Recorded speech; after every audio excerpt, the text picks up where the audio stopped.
Liberals rewarding their friends. I'm Brian Lilly with the Rebel.media. We've been telling you for the past few days about contracts given out by Kathleen Wynne's office and other arms of the Liberal Party to David Hurley and the Gandalf Group. Why is this of interest? Well, because David Hurley was the campaign manager for the Liberals when they won power in Ontario in 2014. Kathleen Wynne's own department, it's called the Cabinet Office, gave out $900,000 in contracts to Hurley in the last fiscal year. That's bigger than any other contractor of the 30 listed by the department and the only polling firm. The Liberal Caucus Services, this is a taxpayer-funded pool of money given to the Liberals. The other parties have similar funds, but it's taxpayer-funded to pay for certain costs associated with running MPs' offices, running political operations. David Hurley was one of the, if not the biggest contractor for the Liberal Party out of that pool of taxpayers' money. Now that has a lot of people asking questions. Almost $2 million to one man, one firm who happens to be the campaign manager for the Liberals. Patrick Brown and the PCs have been going after this for the past few days, and on Tuesday, in question period, Brown was asking why this money couldn't have gone to, well, services that Ontarians actually need instead of rewarding a good friend. David Hurley is being rewarded for his political work with nearly $1 million of taxpayers' money. Mr. Speaker, does the Premier have an ounce of ethics left? Does the Premier think it is acceptable to hand out $1 million worth of contracts to her Liberal pals and cronies? Does the Premier think that's acceptable?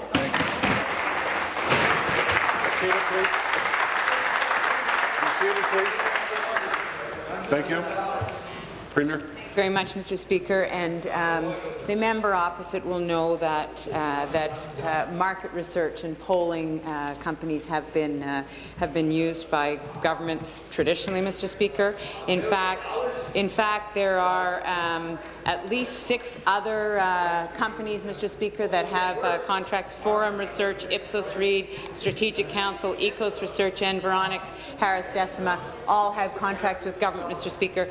The Liberals didn't want to answer that question. Instead, they talked about another issue completely. It is part of their pattern. They don't want to acknowledge that, well, something might be untoward here. They don't want to answer questions about how they dole out these contracts. And that's the issue here. Not the work done, not the Gandalf Group, not Hurley, but how did the Liberal government hand out contracts on a consistent basis to someone so close to them? Was it done in an open and transparent manner?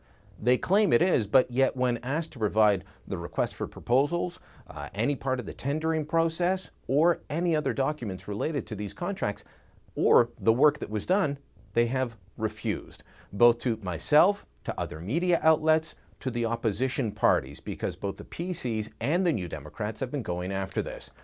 To add to that fact, we've also received leads that Hurley might be under contract to several other government agencies or departments, including the Ministry of Energy, Ministry of Finance, Ministry of the Environment, Hydro One, Ontario Power Generation. I've put in calls and emails to some of these departments to find out if that's the case. It could be part of a pattern here. See, David Hurley's been working with Liberal politicians for a long time, and if you look at the record, it appears that he does work and he gets rewarded, or at least they attempt to reward him, because it's not always successful.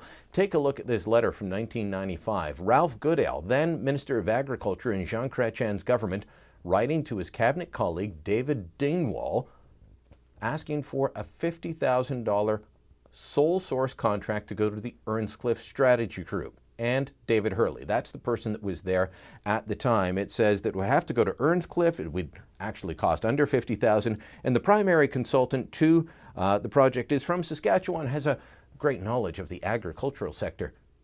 Apparently this request was rejected. Later on, Globe and Mail story, Campbell Clark, November 17th, 2005. And it's a $23,000 contract given out to Paul Martin's then campaign manager for the Liberal Party leadership.